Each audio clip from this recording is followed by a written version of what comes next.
Bobby Lashley, it looks like his relationship with the WWE is now over. He has left the company. What is next for Bobby Lashley? And we look at those comments he made on his way out on the Laboratory podcast. All that and more on today's episode of WrstlXtra.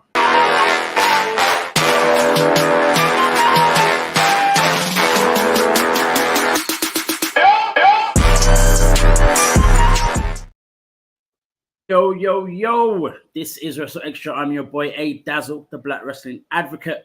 Always dropping my trios team, the Real House Black, Mex, the WrestleManiac, if you will, yeet.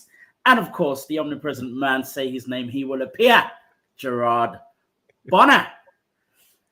Bobby Lashley, set to leave WWE. It's almost set in stone. He's gone. It's done. It's kaput. He's not on the internal roster. He's made enough comments and whatnot. What is next for Bobby Lashley? Firstly, let's go to these words that he said on the Laboratory podcast. Mex, give us the 411. Let us know exactly what Bobby Lashley, a former two-time WWE champion, has said.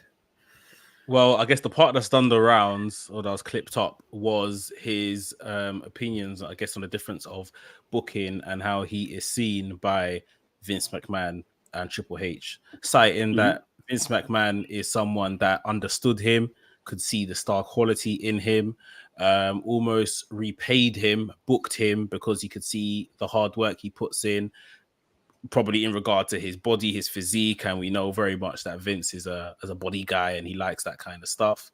And that Triple H doesn't quite see the same in him, didn't really find a position for him or know how to book him. They didn't have maybe much of a relationship, and maybe just didn't find a way to work together in Triple H's new regime, this new look WWE we've been getting over the past year or so, which I think was a very diplomatic and a very fair way to put things. I don't think he said anything outrageous or anything like that. I think as fans and people that kind of digest all this content, we're looking for like the details and the tidbits and did he mean this and did he mean that? If we just think of it on a surface level, before obviously the last year, 2 years, he's worked for Vince, under Vince, since 2004, 2005. Like I mentioned, he keeps himself in pristine condition. Vince loves that kind of stuff. So it makes sense that Vince had a liking for him, wanting to know how to book him. I mean, he didn't mention that Vince put him in a love storyline with Lana and stuff. Maybe he enjoyed that. I don't know, but it wasn't all immaculate. But yeah, he heralded Vince as the guy that looked after him and stuff. And yes, like we have seen, Triple H hasn't quite done the same. So I guess right now that's the last piece of content that he's kind of put out in regards to this whole situation. I'm sure the big journalists in the industry will come through with the 1 hour long podcast of why he's left and what's gone on from there, sort of thing. But for now, that's all we have. So and I think we could see it. So he's pretty much confirmed, I guess, what most people thought. Yeah, and the talk has been over the last week that his contract was supposedly up the weekend gone, and if not, definitely by the end of this month. MVP's contract is already up. He has, officially left the WWE now. But Gerard, what could it possibly be when it comes to Bobby Lashley, Triple H not seeing what we see, what Vince sees? What could be the factors involved in this? Well, I think the viewpoint of pro wrestling from the eyes of Triple H and the eyes of Vince McMahon are vastly different. I don't think anyone will argue that. Vince McMahon looked for the people who looked larger than life, and that did not necessarily reflect in what they did in the ring. It was more so, passing the quote unquote airport test, right? Triple H looks for, just based on what we've seen, things connected to story, things connected to in-ring work, personality, charisma, all of the above. This is one of the things that happens, I think, anytime you get a new boss in any field of work.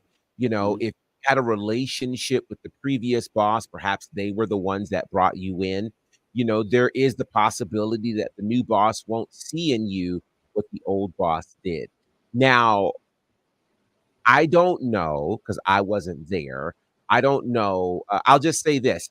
If you're working and you have a new boss, it is the responsibility of both you and the boss to try to create some degree of relationship, to express where you both are, and to see how you both, what the vision is for the company and how you fit in there. I do not know whether or not those kinds of conversations happened involving Bobby Lashley and Triple H. So it's really hard to say. But just knowing that Triple H and Vince McMahon clearly look for different things, the question then becomes, if your boss is looking for something other than what you have previously provided, do you have the ability and are you willing to do what they're looking for? And I'm not sure that ever happened between Bobby Lashley and Triple H. And I don't know that there's anybody specifically to blame. It's interesting because, during the time, the last few years that Lashley was on our screens, he was there consistently. He was on our screens almost every single week. And I guess the argument or the disappointment from fans would be the way he was booked, not the simple fact that he was on TV, but the way he was booked. He would get to finals of certain tournaments, being a number one contender match for whatever title, but never come out as the winner. Do you feel as though, based on what you're saying as well in terms of forming a relationship and whatnot, do you feel as though Triple H gave him a chance and he just wasn't showing maybe what Triple H wanted to see? I wonder if it's that, or if we run into kind of the problem that this version of WWE has. When you have a lot of stars, not everybody can be the champion. And in times past, there were likely, maybe one or two, maybe three stars. Now there are multiple stars per brand. We could look on Raw and rattle off 6, 7, 8 names that are, leading the pack. Same thing on SmackDown and on NXT. So when you get that large of a group of people all at the top of the card, everybody can't be the champion. Everybody can't win the finals. So the question ultimately becomes, okay, what do we do with the time that's allotted to us? You look at Monday Night Raw last night. Jey Uso, who was wildly over, was in a small backstage segment talking to Sami Zayn, right? Like, some people would say, oh, Triple H has something against Jey Uso. Not necessarily the case at all. So I think in this particular instance, there were a couple of things at work.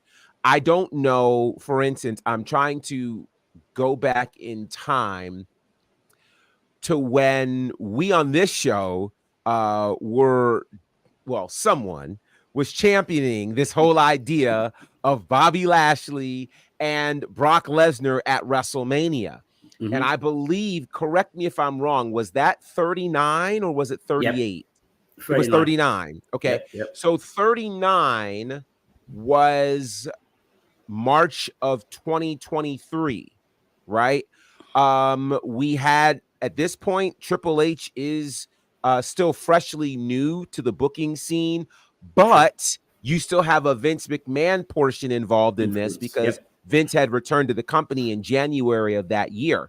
So I don't know who was responsible for not giving us Brock versus Bobby Lashley? Did that still fall under the last plans of Vince McMahon that had to be carried out? Remember, it was supposed to be Bobby Lashley and Bray Wyatt. And then, of course, Bray got ill. Bobby Lashley ends up in the Battle Royal. He wins it on SmackDown and gets to kind of give a hand wave after that. You know, so it's hard to say who was responsible for that booking during that period. What we've seen in the last, you know, now we could say probably the last year is Triple H, but there were injuries involved. There were other things involved. And then there was, you know, where do you put a Bobby Lashley when you have Roman dominating the world? You know, when you have several of the things that were going on in other spaces. Who's the right opponent for him? What's the right scenario for him? We didn't see the Pride take off. And again, I don't know who you blame. Do you blame the writers? Do you blame the performers? It's hard to say, and it's a thin line. Because I'll say this. Tell me the last great promo of Bobby Lashley. When he got berated by Brock Lesnar. When he got berated by Brock Lesnar, right? Not when he berated Brock Lesnar, right? So now we have to look at what are the elements in Triple H's WWE that make you great. It is absolutely the ability to give a promo. I mean, CM Punk has wrestled one match since his return. Everything else he's done has been on the mic, and we've been very, very engaged, you know? So it is that combination of what you do in the ring, what you do on the mic. And if we can only say the great Bobby Lashley promo was a promo that was cut on him, then I don't know that we blame Triple H for that. You know, I can't blame we've had this conversation about Ricochet, who absolutely gets it done in the ring, but was not the greatest talker. You know, so I think we're in that space where everybody has to be on their A game. And with WWE making more money, having more visibility and all of those things, I can't fully lay the blame at Triple H. I think they both have responsibility in this. And again, you know, if you're dealing in one world where all you have to do is look, and I don't want anybody to misunderstand what I'm saying, because I'm not saying that Bobby Lashley only looked the part. I mean, it was clear he was able to get things done in the ring. He was a world champion, right? And we totally heralded that. But in this era where you really do have to have all of the things and check all of the boxes, you know, if he didn't fully do that, then that could explain why it may have been difficult to find the right thing for him. Because it's not that he didn't have things, you know. I still don't know why the whole Pride situation didn't work. Maybe it was the name. I don't know. But it didn't work. And I can't figure out exactly why. I think for me, in terms of what you're saying, Gerard, I think for me, this isn't about, you know, how good Bobby Lashley was here, there, and everywhere. And yes, his promo game was probably the least of all the things. And that doesn't then mean he's, you know, bad for the company, he's not good enough, all that kind of thing. It's more so to do with what the boss wants and his personal thing as well. You know, and to be fair, there are answers to the problems, because we've got an MVP just as Brock Lesnar had a Paul Heyman. You know what I mean? There were answers to those problems, but you get to a point where you start to think, okay, but does the boss care enough to solve that problem for that guy? You know what I mean? Like, if that was someone else, he probably would have put something in place, or if it was one of his guys, he probably would have put something in place. But because it was Lashley, he's like, yeah, he's good, and yeah, I can solve the problem, but again, I solve problems for. And I also wonder, though, to that end, based on what Lashley said, you know, again, if I get a new boss, it is my responsibility as well as the boss's responsibility. Let's get together. Let's sit down. Let's do our best to create a relationship. So I have a clear understanding of what you want. So I can see if I fit into the vision of what you want. Because A, maybe he didn't fit into the vision. I don't know. B, maybe he did, and there wasn't enough communication to be able to, communicate that effectively and talk about what the things were. That's something, I don't know. And so I think the responsibility lays in both spaces. And at the end of the day, again, I think if WWE did not have as many stars right now legitimately fighting for the top spot, this is a different conversation. Because in the WWE, where Bobby Lashley was the WWE champion, the guy who was his whipping boy was Drew McIntyre. The same Drew McIntyre right now who is absolutely killing it. And Drew McIntyre's killing it, not because he changed what he did in the ring, but his talking game seems to be a whole lot better than it was back then. He's found a way to connect with us in a different way than back then. Is that a Triple H, Vince McMahon issue, or is that the scenario where Drew McIntyre said, there's certain amounts of work that I want to do. Let me work on this particular area and connect. So that's why it's hard, because I fully supported Bobby Lashley's title reign and his run in WWE. I thought it was really, really good. And in light of, we had talked before about, how difficult it was for people of color during the Vince McMahon regime to be world champion and things of that nature. And he was really able to kind of break through. I don't know. Tough one, Mix. I think there's a couple of things that have been mentioned that haven't been mentioned. I'm going back now to when this report first came out, maybe about 3 to 4 weeks ago at this point. Initially, from the report, it was that he had been offered a contract, but it wasn't to his liking. Right. So that would tell me, and just reading in between the lines here, not defending or taking any sides, the company wanted to retain him. Maybe the contract was more so, all right, you're not going to be on TV every week. You're not going to be like a top guy sort of thing, but we want to keep you here, and we'll use you maybe, in feuds like Cody needs challengers. You could challenge Cody.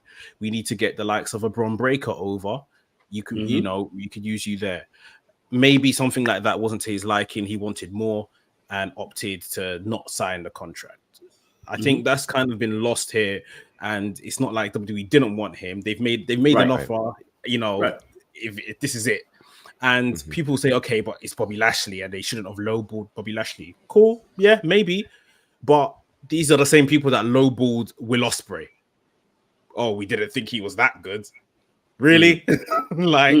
This is the same people that lowballed Will Ospreay. They lowballed LA Knight last year. Now LA Knight's stock has risen so much from then that he's recently re-signed with the company till I think 2028, I think it was.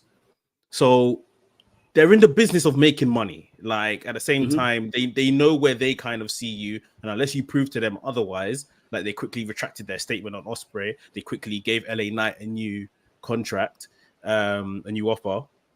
Seemingly, Bobby Lashley hasn't done anything in this space of time to prove to them they need to make an improvement on maybe the offer they gave him. If you remember, going back to now the Pride and the Street Profits and all of that stuff, they tried to turn these guys heel. Yep, they did. They tried. I don't necessarily subscribe to them trying very hard, but they tried. And maybe this is part of the reason as to why Bobby Lashley, that's now obviously leaving the company, and Street Profits are still in the company, are seemingly directionless. It's because like, we tried to do something with you guys. You're too over. It didn't work, sort of thing. So yeah, now we can't say that, where Gerard was talking about, is he basically wearing the hat that creative want him to wear? Does he fit in? Maybe the answer is no, because they tried to do something and it didn't work.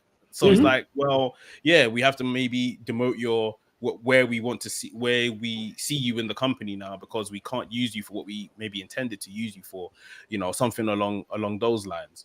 And it's undoubtedly clear Triple H has his guys, and it wants to, I would say, almost repay his guys for sticking with him. People like Gargano that were out the company clearly came back because of Triple H. Bronson Reed was having the run of his life in New Japan, clearly came back because of Triple H, and others, you know. So yeah, it's one of them ones where, for sure, you like, if I don't have a relationship with someone and you're now in charge of my booking and my destiny in this company, it's in my best interest to, I'll say panda or brown nose or anything like that, but we need to understand each other for the sake of my career here, if I'm going to stay here, sort of thing. And I can't just live off the fact of, you know, I'm Bobby Lashley, former WWE champion, because it clearly doesn't matter. Right, he got rid of one former WWE champion in Jinder Mahal, and not to say I'm comparing the two, but it doesn't matter what you did yesterday. Like, the most important thing you done is the last match you had, is the last promo you had, it's the last feud you had, and it's, can I make money from you today, tomorrow, for the next few years? It's nothing on your past successes. So with Bobby Lashley, I would have liked to see him stick around and even play that bit part role to kind of help along other guys and stuff like that. But yeah, I just think he doesn't necessarily fit what they want. And the only baffling thing to me is that, as over as he is, you let, like, this is someone that you could do nothing with for 3 weeks and bring him out and the crowd love him for whatever reason, because I can't lie, I still don't know the reason why people are so invested in Bobby Lashley. But he's a lovely guy, clearly, and you know, it's good to see good people winning like that, you know, formally, I guess. But like, they're so invested, and it's like, you guys didn't think you could use this guy for anything, like for nothing at all. But it's their decision, and if they can just kind of discard of a Bobby Lashley like that, I think it's super scary, it's super spooky already for people like Omos. I've already said, like what we said last week, Odyssey Jones turned up. That's it. Me, Omos, that's it. See you later, mate. Once your contract is done, you probably start packing your bags. Braun Strowman, you know, I don't see a future for him. We hardly even see him on TV. So yeah, for those guys, I think it's super spooky if you can just get rid of someone like Lashley. But yeah, it's one of them ones where it's now, you know, the conversation is, what's he gonna do? Where's he gonna turn up? And he said he's got a boxing match in the pipeline. Not even like MMA. Like, he said he's got a boxing match and the opponent has been decided, and he's gonna do boxing. So wow. I mean, that's one thing. He has so many options. But let me just kind of say two things before we kind of move on. For me, at the minimum, or even at the maximum, to be fair, not expecting Bobby Lashley to become a world champion again. I really wasn't expecting it. It was possible. It could have been done.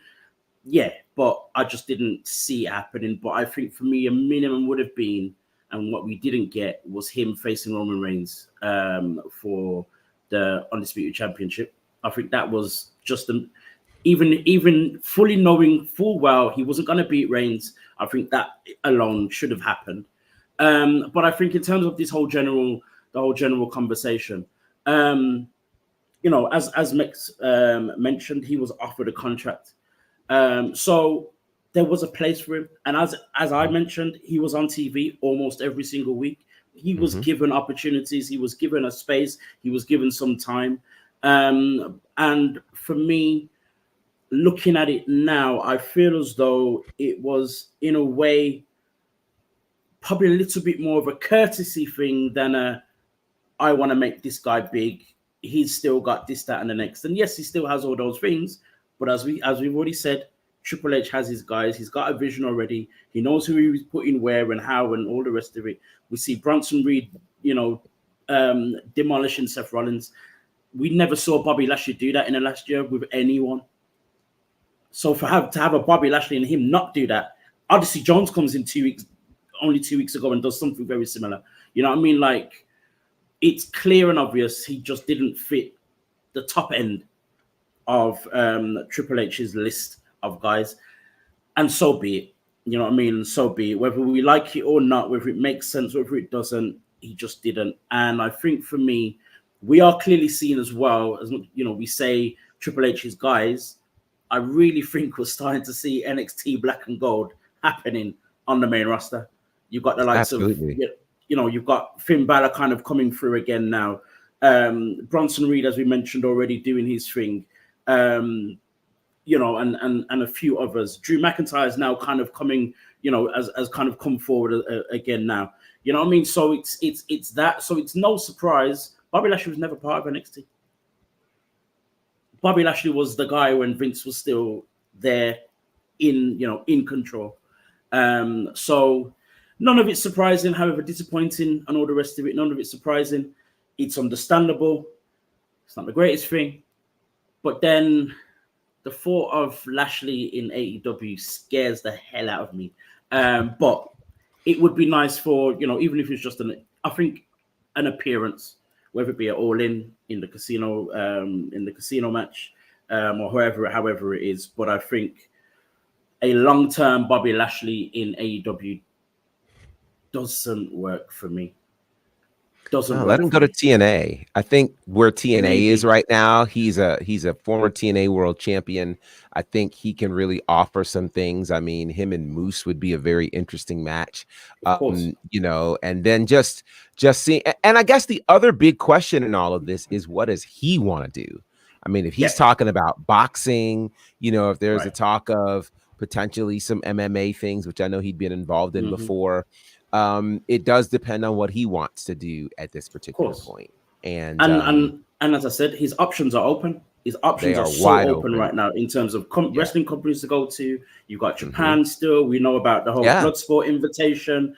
You know, Max has just said about the boxing, MMA. He's got so many options, so he can do a lot more. And I think, you know, some people we've seen with some people, and they've said it themselves and they've left.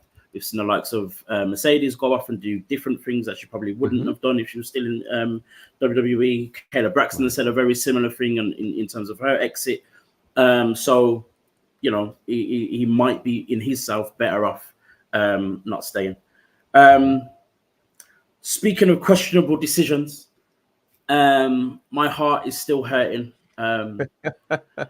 It's been 7 days. I don't understand this one. I'm about to get emotional. But the question is, why Wesley? Why?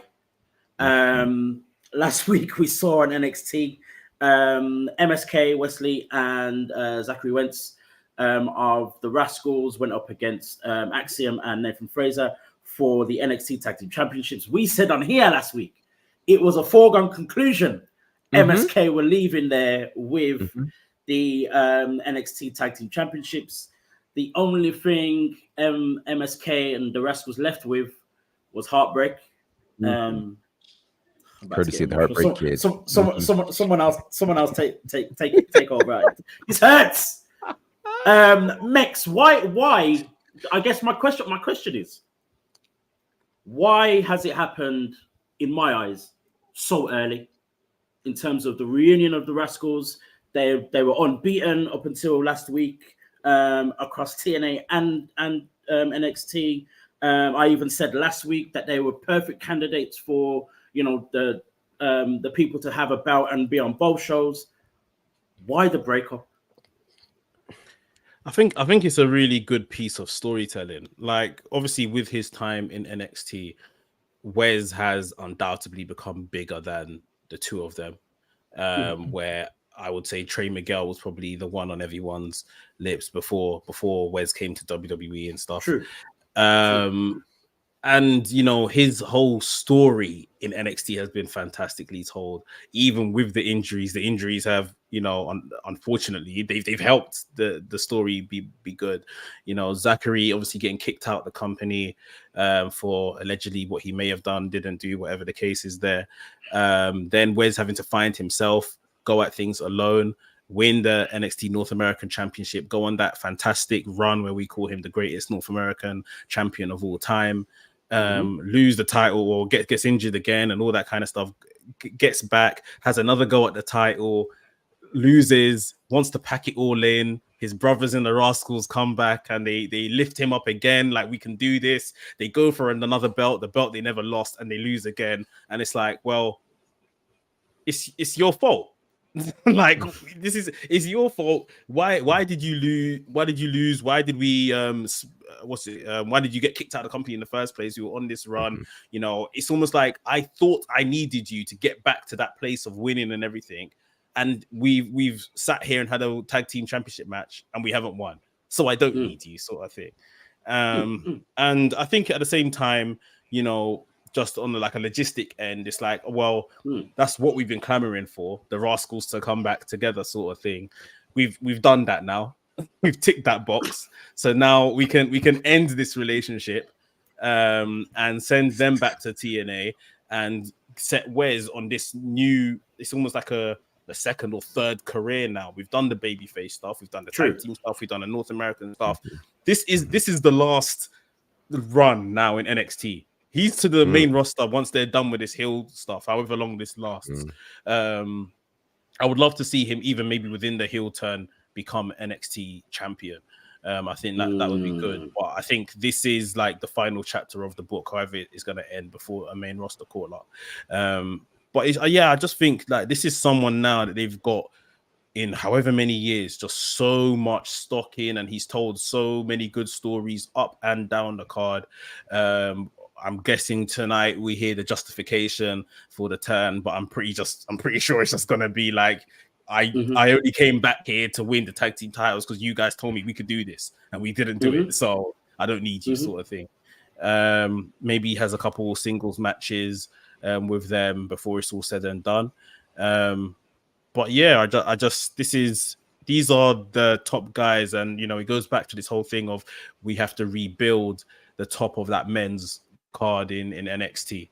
And he's a major player. He's a major player that they can't leave out of that, because he's just been fantastic for the last few years, and it's going to continue. Like I said, this is a second win or third win now at this point for Wiz.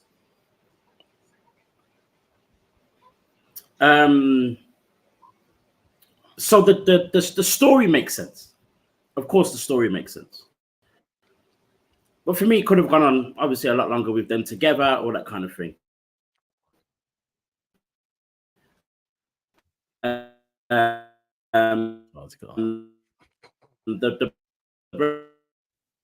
breakup was probably almost inevitable. Almost kind of have the Rascals. I'm going in and out, aren't I? Have the Rascals. It's fine. Almost have the Rascals kind of as a part of this new CW thing and all the rest of it, and then we get the heel Wes. Why?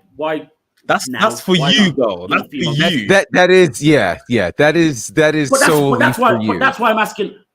But that's why I'm asking the question, though. Like it could have worked. You know what I mean? It could have worked. So why? Well, here's the other thing. I think much to Mex's point, you know, firstly, there have always been great similarities between Wesley and Shawn Michaels. We've got to acknowledge that. And I think one of the great similarities when you start talking about reunions, one of the challenges of a reunion is when we were all first together, we were all on the same level. But when a breakup happens, somebody's got to move to a different level. When they left Wes, or when Wes left them, depending upon your perspective, he moved to a completely new level. And he had to do it in some very challenging circumstances. That was a really hard time for Wesley, trying to figure out who he was, no longer being a tag wrestler, being a solo wrestler, you know, accomplishing all that he did, then losing the title, having injury, all of those kinds of things. And so now when you bring them back together, it's so interesting because even when you watch it on TNA or on NXT, the person you focus on the most is Wes Lee. He's the star. He really doesn't need the Rascals. And so what's so wild about this is it's like, whoa, we just got a massive heel turn from the guy who seemed like the nicest guy in the world. But, you know, he's fed up. He's tired of losing. He now feels like he's being held back by the guys that were coming to help him. And personally, I think he needs therapy. He needs to sit on somebody's couch to be able to work through all that happened to him, because he bottled it up. And now it just all came out last week. And I think we're going to see some cutting edge stuff from Wes Lee. Wes Lee is about to break a lot of hearts. And this version of Wes Lee is going to be very, very dangerous. And I'll tell you who's probably going to be in the most trouble of all of this. Trick Williams. True.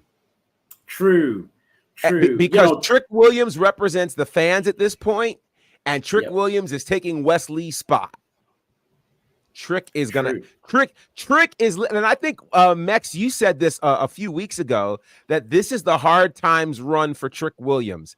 This is what it is. He lost last week to Pete Dunne, and now he's gonna get caught by the buzzsaw of Wes Lee. This is gonna be a pretty epic run for Wes Lee before he heads to the main roster. I feel as though it's going to be, as Mex alluded to, kind of like the making, even more so than we've seen, in terms of his North American Championship run, the making of Wes Lee in the same way. And I saw someone kind of mention this on the internet earlier today. Actually, I think it was in a very similar way to when Seth Rollins left the Shield. The whole thing was like almost the same, and I think we'll even get if Zachary Wentz or Trey Miguel get involved in WWE again, or someone else at some point, we'll see a very similar sequence play out in the same way that we've seen the sequence with Seth and the chair and Roman. Like, I think we'll see it time and time again.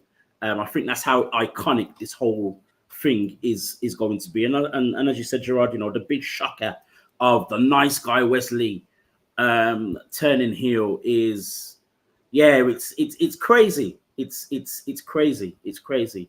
But as much as my heart hurts, I am actually still here for it, because if it's the making of Wes Lee, if this is the way that helps him, transition easily to the main roster, because a year, 2 years ago, even halfway in between his great North American Championship run, I was still wondering, okay, but how does he translate onto the main roster? Right. If this is the answer now, let's do it.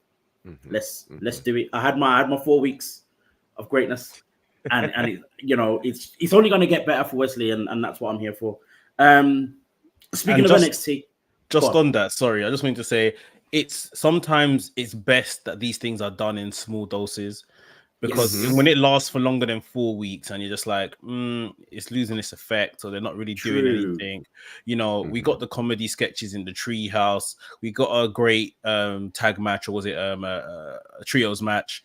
We had the tag team title match. Really and truly, what more could MSK give us?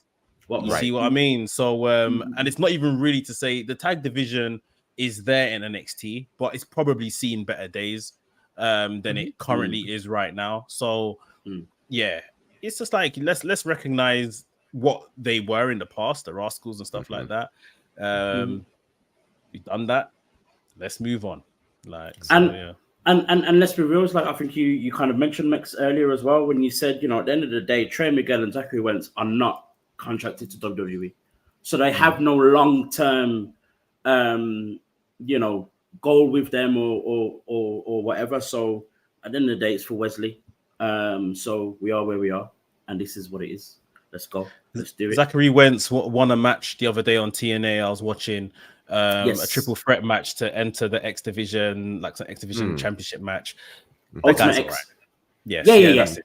He's fine. Yeah. He's fine. Exactly. He's fine. He's fine. Still staying with NXT real quickly. Who answers the challenge of Obafemi tonight? Is it obvious, or is it still kind of like open to translation? Who are you guys thinking? I mean, the one that everyone wants to see is obviously Moose, but is that kind of asking too much? Or could it be it's someone else? I think it was wild that Obafemi was on Raw last night. Like, it seemed totally out of nowhere that he was on Raw, watching this match, and I'm going, why is he here? And they never panned back to him. So it makes me wonder if, he's scouting talent from Raw and someone from Raw might answer the challenge. If that served as a diversionary tactic to Moose, then wow. If Moose shows up tonight, it's a wrap. Like, I think we're all going crazy.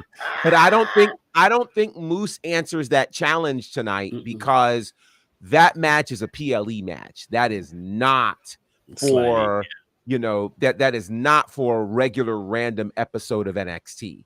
Now, if he shows up after whoever answers the open challenge, again, that makes sense. So I don't know who's going to answer this. I don't know. I know this. If it's Bronson Reed, we're going to have a problem. We're going to have a big problem. So I don't know. I don't know who answers the call tonight, but whoever it is, it should be really good.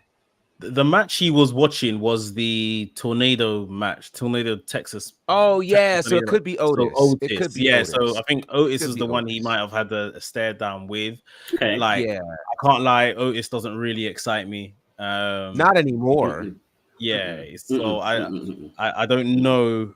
I'm trying to think on that roster, the current roster, who it could be. Is there anyone set to return from injury, or could it be a Joe Hendry? No, I don't think they. No. Okay. Fair. I'm really kind of stumped on this one. Yeah, I'm trying not to get too excited about who it could be. I don't want the Moose thing in my head, because I think I'd just be disappointed. I'm not expected to actually be Moose. I would love it to be, but I'm not actually expecting it to happen. So I'm just like, no. Now, what would be crazy is if it was someone else from the system. That might be the indicator that Moose is coming. Eddie. So if it's like Eddie Edwards, or if it was, the other guy, but if Brian Myers. Yeah. But yeah, I don't know why that came to mind. I do watch TNA, but it's just of course, interesting. We'll see what happens. The other thing I want to talk about, we see AEW. All In is on its way. It kind of came about in the news over the past week that there's the possibility that the British star, known as Michael Oku, could be featured in AEW, make his AEW debut at some point in that week. Maybe not particularly All In, but they are filming Dynamite and Collision that week in Cardiff. Of course, Michael Oku just this past Sunday had a match against MJF for his AEW American title. There were promos flying on over the socials over the week and all the rest of it. So it looks very, very almost certain that Oku features in AEW, makes a debut in AEW in that week. Mex, just how important do you think this is, especially with the fact that we almost expected and wanted this type of thing to happen last year? It didn't happen. Oku, yes, we saw him, but he was like, an extra backstage, behind the scene type of appearance. How important do you think this is and should be for not just the fans, British fans, but even for AEW itself? So to kind of take some of the guesswork out of this, Oku has confirmed that there has been talks with doing something that week with AEW.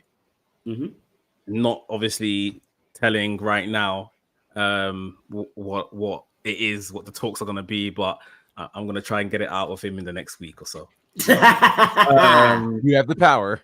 Exactly. I'll try. Exclusive on the way. Yes. I really think we're looking at an inevitable situation. Like, it is a matter of time before he shows up on AEW TV. Tony Khan was in attendance when they had Oku Ospreay 2. Like, he's seen him. Ridiculous. Terrific match. He's been on AEW TV or All In last year, like you mentioned. He is Chris Jericho's Oceanic champion currently. Like the stars are completely aligned. He's promo for this American Championship match that happened at Rev Pro the other day aired on TV, like it aired on AEW. So it's like he's doing all the right things. I guess for me, the last bit of the puzzle, being in attendance for Rev Pro on the weekend, there was kind of, and I don't want to read too much into it, but a kind of like a long, protracted goodbye to the fans in York Hall. And that's just York Hall, right? Which is like the home of Rev Pro, right? Now, they still have the anniversary show, which is the day before All In on the 24th of August, where he's facing Luke Jacobs defending the British Heavyweight Championship. Yeah. Luke Jacobs recently won the Progress Championship. Luke Jacobs dominating right now are high. They're so very, very high, bro. Very high. So it would be unprecedented because it's never been done before for Luke Jacobs to be the Progress and British Heavyweight Champion. Like Rev Pro and Progress don't talk like that. So it's completely unprecedented for someone to have both of those in this country. But if right now, if there's anyone to do it, it is Luke Jacobs. This guy came out, he slapped up MJF, he slapped up Michael Oku in the main event match of this for this American Championship. So I think if we are watching Rev Pro anniversary show the 24th of August and Luke Jacobs beats Michael Oku for that title, I would pretty much say right there he is all elite. Like the goodbye has been done, he is all elite. Maybe we see him at All In or whatever, who knows? But I think it's a matter of when. Like this is like nearly at our fingertips that Michael Oku is going to be there. But yeah, I'm going to try and squeeze more out of him because I'm sure we're so close. We're so close. Yeah. To add even more to it as well, you know, you talk about Rev Pro and Progress not really kind of, you know, talking like that, as you said. But both of them now have direct relationships with AEW. Progress was known for obviously being on the WWE network as well, but obviously that whole thing has gone. We've seen a few AEW stars, just one or two. One of them being Anthony Ogogo, kind of show up on Progress a couple of times. You know, as we know, with Will Ospreay's connection to Rev Pro, MJF was there as well, of course, the other day. And also, in terms of Michael Oku, he was given the superstar treatment when he went to Mexico with CMLL. Yeah. And of course, they are in cahoots with AEW as well. So, you know, there are so many things that just, you know, as you said, it's just a matter of time until we see Oku in AEW and actually all elite. It's going to be in of Oku. Sorry, Gerard, from someone who probably doesn't know as much of Oku as we probably do. How again? I asked the question: how important is it for AEW and for All In to showcase a guy like this? I think it's extremely important. You know, one of the things that All Elite has really tried to lay claim to since their inception is being able to have the best wrestlers from around the world. And they always say, at least now, this is where the best wrestlers wrestle. And so they have done a good job of attempting to expose people to talent that has not necessarily had opportunities in the United States. That's one of the reasons that made the whole Forbidden Door concept so special. And then, of course, the relationship with AAA, CMLL, New Japan, you know, that's been designed to do that.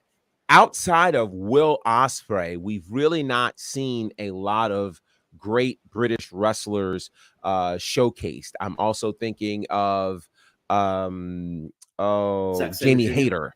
Well, Zack Sabre Jr., but he was more so, you know, again, a New Japan guy, right? Like, True. They had Jamie Hayter come over, of course. She was champion for a hot minute, but there hasn't been a lot of focus on British wrestling. I think Michael Oku really gets to check that box, given as many people in the AEW universe in terms of wrestlers that are connected to him. He deserves the opportunity to be on a stage like this. And you figure when you go to a space like Great Britain, you know, you give those guys an opportunity, particularly when you have guys who have that kind of resume. So I think this is going to be important. I've been wanting to see some more Michael Oku matches. I've heard so much about him. And so I think this would be a great opportunity, whether it happens on Collision or Dynamite or All In. My only request is that if you're going to showcase him well. Don't give him what I believe is the Tomohiro Ishii treatment, where this guy is a legend over in Japan but can't seem to get a win in AEW. Doesn't matter who he fights. So I think give him that opportunity to really showcase his talent and win.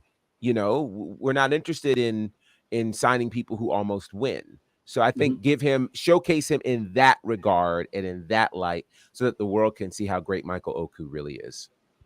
For sure. And I think it's very interesting, very important that, you know, again, we get well-known British wrestlers on the show, like All In, or even in just that week, even if it was on Dynamite or Collision that week and filmed in Cardiff. I think it's heavily important to also retain British fans, to keep them excited, to keep them kind of watching each week to see if those people will show up again the following week or, you know, later on down the line, even just for that reason alone, but then also just for those wrestlers to be showcased in a great way. We're sticking with AEW, but there may be a few people who won't be sticking with AEW for a very long time.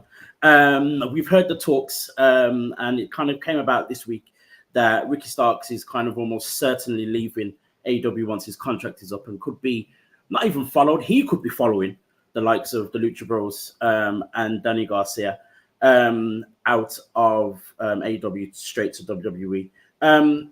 Gerard, how have we got here? Because I asked that question because, for one, the Lucha Bros have been there from day one.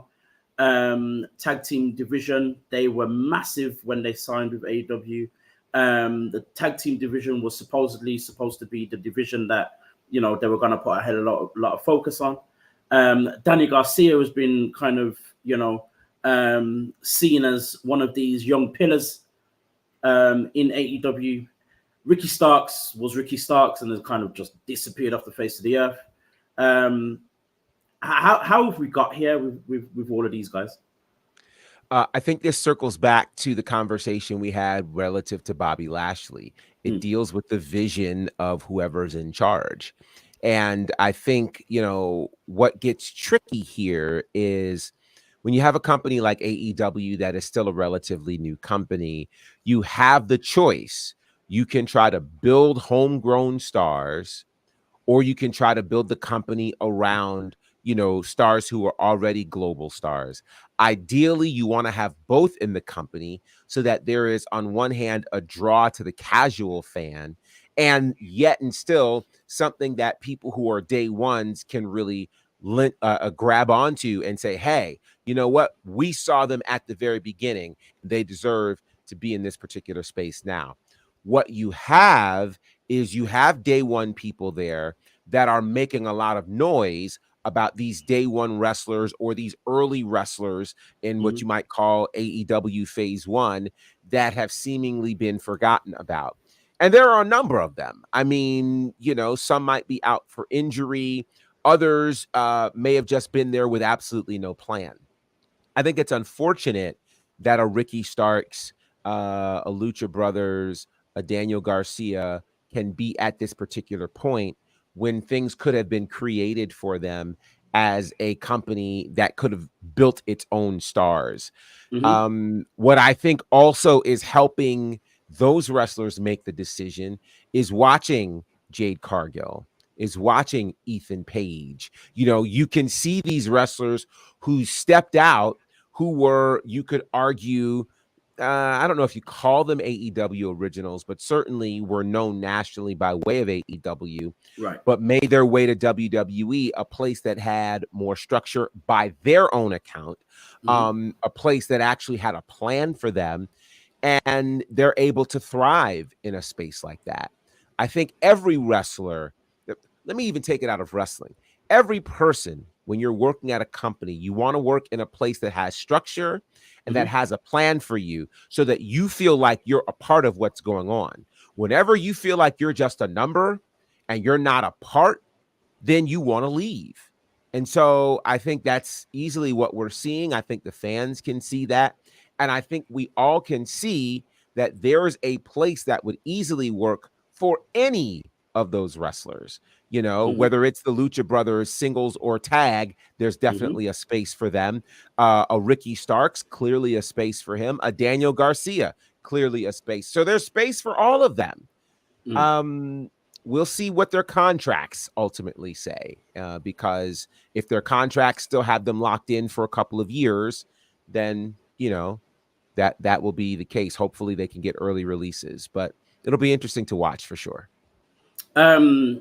You know, you mentioned spaces for all of them. You know, you've got to look at how they've been treated and all the rest of it. Like, it was interesting to see during the Bryan Danielson interview with Gorilla Position. Shout out them. Well done, Mex. Even he alluded, and almost everyone has, who has been in both spaces, WWE and AEW, everyone has talked about the structure, the better structure in WWE. For Danielson, it's clear he's kind of on the side of AEW because he wants to help build a structure. He's in that space. As a veteran, it's a lot easier to be in that space, to think that way, to kind of focus on that. But as a younger talent or someone who may be kind of hitting their prime or, you know, kind of seeing their prime years, you're not there to be the guy to necessarily, or you maybe don't have the, you know, patience to be the guy to help build something. So when the focus isn't on you anymore, and you see this place with structure that's kind of showing you the bright lights and whatnot, and the likes of, as you mentioned, you know, your Ethan Pages and your Lexus King and Jade Cargill, Cody Rhodes, you're thinking, oh, maybe I do need to go there. Mex, put yourself in, I would say, okay, maybe Daniel Garcia's position, because I think out of the group, he probably had the better, you know, was dealt with better and had the, you know, the better potential within AEW, in terms of how he was used and booked and all the rest of it. Where do you go? What do you do? What's your answer?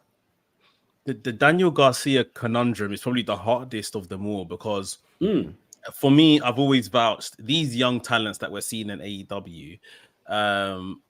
They need to find their way to the Performance Center. They need to find their way to NXT. And it's not more so because they need training. It's just because that is the best place, seemingly, in North America to hone your craft and then build and get on TV from there. The pipeline and the success stories right now say that. So since the rebrand, of course. So yeah, for me, that's why I think Daniel Garcia needs to go. Even if I don't know if he skips NXT, if he goes to the main roster, probably not. But he could walk in and be a top guy in NXT immediately. Like, we're talking North American Championship immediately, which some may say isn't very different from the heights he's hit in AEW. But NXT champion would be, sort of thing. However, in Daniel Garcia's case, honestly, I've been vouching that he should stay at AEW because I believe he is so close to that upper echelon rather than coming into NXT and kind of starting from the middle again. He's so close to the upper echelon in AEW. However, it's a case of, you know, and I don't want to kind of incite violence, but it's like holding TK over a barrel and be like, I'm giving you 18 months, 2 years max, because he's probably not going to be able to sign a 1-year contract. I'm giving you 2 years. What is the plan here? How are we taking me to the next step? Because I think through his time, if we're looking maybe a year, 18 months, 2 years ago, Daniel Garcia especially, William Regal was very instrumental. William Regal's not there anymore. William Regal wants Daniel Garcia in NXT. If William Regal had it his way, he'd give Daniel Garcia a blank check because they want him there. They wanted him in Blackpool Combat Club, but because he was doing, was it the JAS stuff at the time, they just left him there, sort of thing. Like, they want Daniel Garcia, but I just feel he's almost there. And to be honest, even from a TV programming point of view, this year, Daniel Garcia's whole story of the last few months was that he didn't wrestle at All In, and that it seemed like he was probably going to win the international title from Will Ospreay, maybe at All In, or whatever the case was going to be. And now all of a sudden, he doesn't even look like he's booked for the show. Probably shows up in the gauntlet match, but it's like they've repeated the offense you were complaining about. So how many more chances are we going to give these people? You see what I mean? But like I say, I think for him, because he is so close, and to be honest, MJF for sure is a pillar. I probably class Daniel Garcia as the second biggest pillar, maybe a Darby Allin. Out of the people that they originally called a pillar, Daniel Garcia's name was left off that list for whatever reason. Daniel Garcia is a pillar in that company as of young talent. He's almost there, but he definitely needs to have a strong will and say, I'm giving you guys 12 months, 18 months, 24 months, whatever he can get away with, and just say, what is the plan? Otherwise, I'm out of here, sort of thing. So yeah, I think he's not being treated as he should be over there right now. As for the likes of Ricky Starks, I would say, there's obviously he's got his friends there in Cody and Jade and stuff like that, and even Ethan Page and what Ethan Page is doing. But I almost compare him to a LA Knight, because LA Knight came in at the older age of the spectrum, had an NXT run, had the fantastic run with the the $1 million belt going up against Cameron Grimes and stuff. Right. Yes, they tried to, Vince McMahon him and give him some new gimmick when he got to main roster, and they didn't pull the trigger even after that with LA Knight, until obviously recently, just now at SummerSlam, as over as he has been. But just in terms of age profile and stuff like that, I think that's where Ricky Starks is more so. He can go into NXT, have a nice quick run there, go up to main roster and really establish himself. Like, because if I'm right, Ricky Starks is probably nearly 40, I think. So not that time is running out, especially when you go to the WWE, like age isn't necessarily a thing. But it's kind of getting to now or never territory with him. He's 34. Oh, is he 34? He's 34. I thought he was on the other side. 35. I thought it was like 37 or so. Okay, cool. But I'm still leaving. I'm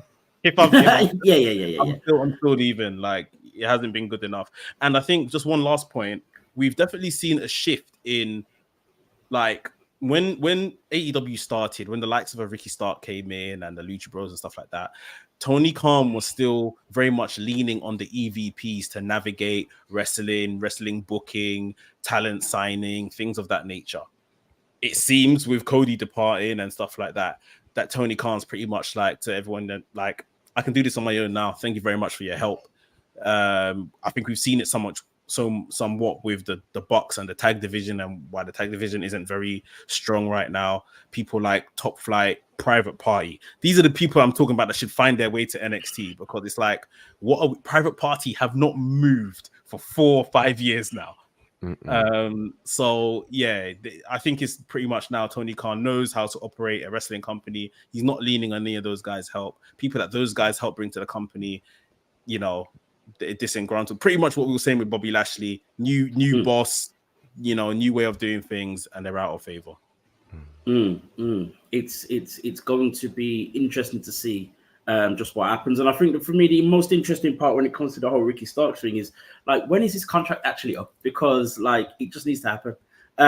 We've not seen Ricky Starks on our TV since March, I believe it is. February. And it's clear. Is it February? And it's clear that he's, you know, he's making his contract, or he's got to the point where he's making his contract run out. That needs to just happen. It's crazy. I could see Ricky Starks thrown straight into the main roster in a similar way, not in a sense where he gets thrown in and they're trying to put him on the top of the card necessarily, but almost in a similar way as I remember, to where almost like Dolph Ziggler was. Like he was kind of like rubbing the higher end guys the wrong way, you know what I mean, and having feuds with them. He never really became the top guy for about another year or two or whatever. But I think something like that would work. And then obviously with the likes of CM Punk, Cody in your corner, I can only see it being a good thing. But again, the real saga is just waiting for this contract to be up. Talking of contracts, we saw Mark and Jacob Henry on Raw. First time we've seen Mark Henry on WWE TV for about 3 years. Jacob Henry, of course, was sitting next to him. At the time that we found out that he had signed with WWE, we didn't know the details of the contract, but we now know it is a nil contract. He will be paid and trained with the WWE while he's at college at the University of Oklahoma. He is representing them in wrestling and is trying out for the football team as well. Gerard, talking of, we've spoken about this already, but talking of Jacob Henry, we see the likes of Odyssey Jones doing his thing. Just how exciting is it to see Jacob Henry eventually appear in the WWE? I think it's very exciting. I do. I think one of the challenges that's happening now is, we as a wrestling community are accustomed to when you hear somebody get signed, you expect to see them on your television screen sooner than later. The idea of NIL really kind of pushes that to the side, because you're not going to see these people on your television screen for a couple of years, just depending upon what their collegiate career looks like. So I guess the real question will be how Jacob navigates this particular time, such that will we remember in 2 to 3 years or 4 years to be this hyped for him once he actually enters into a WWE ring. I don't know enough about the NIL program to be able to intelligently speak to what happens to them during their summer seasons, right? If they're actually able to show up in spaces or not. For instance, her name is escaping me, but Triple H congratulated a member of the first NIL class who just won an Olympic medal. Messiah Russell. Yeah. Yes. And so the idea that she's part of the first NIL class and we've not even heard her name until this weekend. I didn't even know. So this is when I saw that and then realized that Jacob's in the NIL program, it says to me, number one, obviously they're building stars for the future, which I think is great. But I mean, it's so far for the future that we really can't even consider working them into what we currently know as WWE. True. So I think for Jacob, it's going to be, now it's probably going to be easier for Jacob to stay closer to the forefront of our minds than the other NIL signees because of his dad, because of how visible his dad is and how visible Jacob will be. I guess the real question will be, will Jacob go through his full 4 years? Or will he do like other collegiate athletes do and say, I'm going to the WWE and leave college? That, I think, is the real question. And I think, again, time and his father will tell. It's interesting because, we mentioned Messiah Russell, who was in the inaugural class, NIL class, and that was in 2021. Right. We're talking, almost 4 years ago, because I believe it was the January, February time in 2021. We've not seen her, don't know anything about her, and probably not even heard her name up until this week.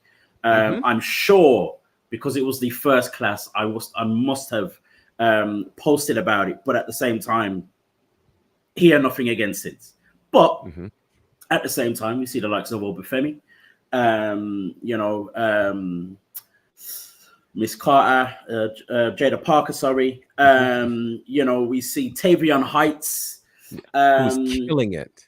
Right, I'm about to talk about him. Tavion Heights, and a few others who have kind of joined this whole thing, Kalani later Jordan, on. And Kalani Jordan. There are so many more that are showing up at the moment. Loads now.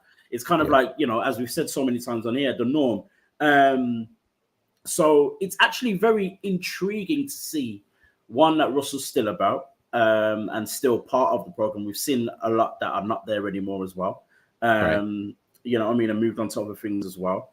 But speaking of the likes of a Tavion Heights, I think we've probably talked about this guy like 3 weeks in a row now, and I'm not going to get tired of it. Deserved. Keep going. Well deserved. Keep going, indeed.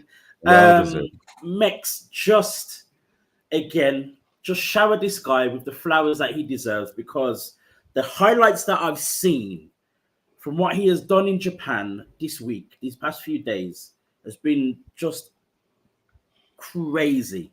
How excited are you to see that stuff and further excite you for what this man can achieve? It's crazy that they've kind of given him so much faith. He's winning matches where, he's went over there with Josh Briggs. Josh Briggs, I think, has won one of his last 4 matches in the blocks. Tavion Heights has won 2 out of the 4, including the most recent one was beating Keno, he's a former GHC the Noah world champion. He held the world title this year. And he's beaten a former world champion now. It's the matches, it's the match quality, it's how smooth he is. It's just really understanding, and this is why things like partnerships and getting the exposure to go to different cultures and different places in general just work out so well. Because he wouldn't have been getting this time to kind of have singles matches. I think NXT, what's been good for him is showing him more of the character side and getting him TV ready and all of that kind of stuff. But at the end of the day, he is still someone that came from amateur wrestling, but not, pro wrestling per se before now. So he needs the experience, and you can just see why they were comfortable in Stevenson going, in Kemp going, because these are his closest comparisons as per look, as per ability, as per background, and he's better. He's just better, sort of thing. He's got so much charisma, which isn't necessarily it has been on show in places in Noah during this tournament, but it's not the focus, sort of thing. So once he matches up the mad pro wrestling experience and prowess he's getting over there with what he's gonna do character-wise in NXT, it's a wrap. It's gonna be so easy for him to navigate, seamlessly move him to the main roster and just go on and be absolutely great. I have no doubt about it. We see all the stuff that he's doing. Gerard, just how exciting is it? My question is there, we compared him to, Stevenson, Kemp, blah, blah, blah, and we said that he's better. Is there anyone of old or in the current sphere of, popular wrestling, whether that be AEW, WWE, that is like Tavion Heights? Or is this guy kind of almost going to become his own person? Yeah, I'm going to offer some really high praise here. I mean, there have been a number of Olympians who have tried out pro wrestling. There have been a number of people who have come from other sports and have tried out pro wrestling. When I start thinking about Olympians, Kurt Angle is the first one that comes to mind in terms of the skill set we're seeing. Yet I don't believe that Kurt Angle had the kind of personality and charisma and connection that Tavion Heights did. With Kurt Angle, they really went the route of, all-American, lily white, drink your milk, that kind of thing. Tavion has swag. Tavion is smooth. You know what I mean? Think about this. And we're all familiar with Japanese wrestling. They don't live and die by the promo. They live and die by what you do in the ring and how you connect that way. And they went up when Tavion won that match this weekend. Like they lost it. They loved it. He has connected with them in a really special way. And, let's think about it. Most wrestlers don't get to travel internationally this early in their career. Not from the States, and representing a company as large as WWE. Like that just does not happen. And so for him to go over and I think about a Jade Cargill who just had her first international tour when they went to Tokyo this summer. She went as part of the WWE contingency on WWE shows. Tavion has gone over with one other guy, Josh Briggs, and they're on Pro Wrestling Noah soil. That's a complete, because now you're being trusted to operate in somebody else's locker room. That's a different level of responsibility. So for them, they clearly saw something in how Tavion behaves, how he conducts himself. Perhaps him being a former Olympian helps with that, where he's been in international places. He knows how to conduct himself. That's a big plus. You don't hear of any problems. You don't hear of any issues. You don't hear of any disrespect or anything like that. I think when he comes back, no quarter catch crew better look out. Yeah. Because he becomes the star. He becomes the star. Because he, at this point, have done more than almost everybody there. I mean, Charlie Dempsey obviously has been around because of his dad, and he's worked in Europe and other places. But Tavion's stock automatically rises because he's been involved in this massive tournament with Pro Wrestling Noah. This is such a good thing. It's such a good thing. Just to add to Gerard's point there quickly, before he beat Keno, I think the match before was with Mabuya Soya. I think he lost the match. Mabuya Soya had left the ring, and they were chanting Tavion in Japan. They were chanting Tavion. You don't even hear a chant in Japan. Exactly. Wow. Crazy. They were losing their mind. I think I was in Korakuen Hall. They were losing their mind for me, which is huge. He lost, which is huge in Korakuen Hall. Right. Good Lord. Right. Good Lord. Wow. It's crazy.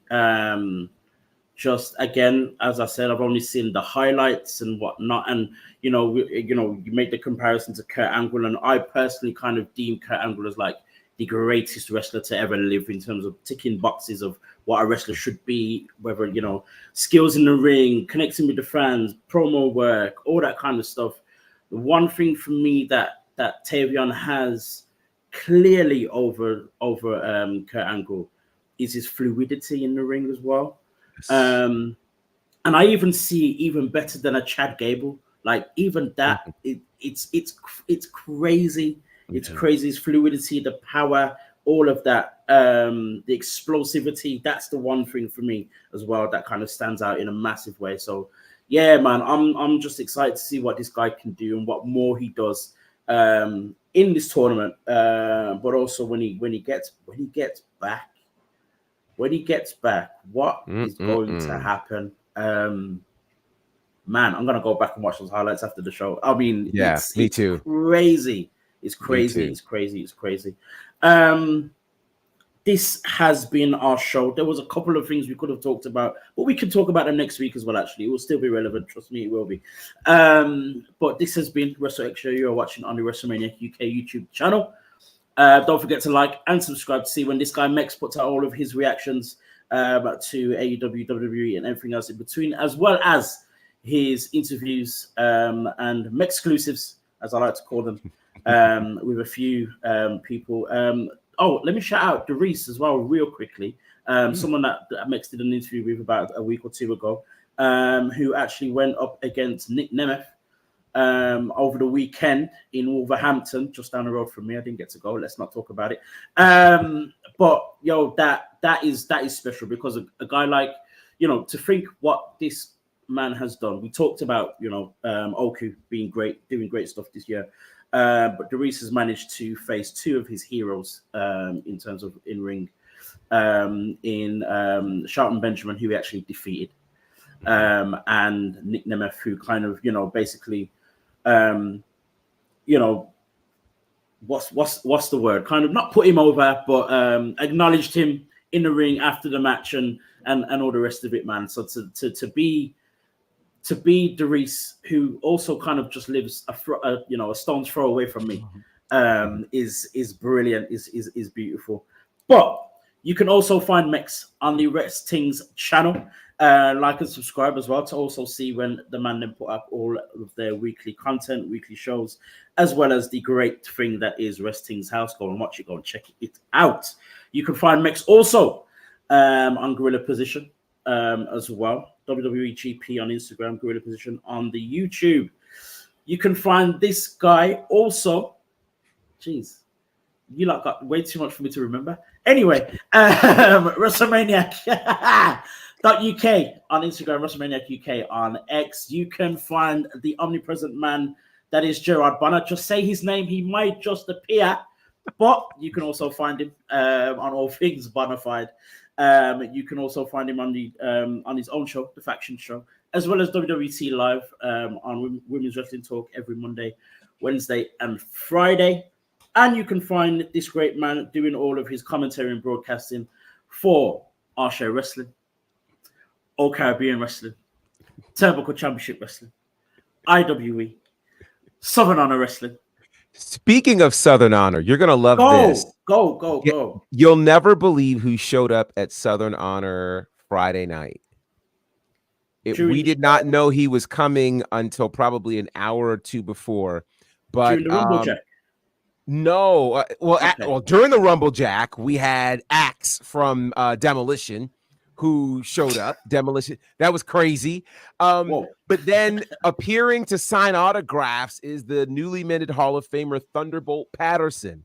No, he was way. There as well. Yeah, it was crazy. I got to speak to him very briefly. But just crazy things are happening right now. And that was one. Wow.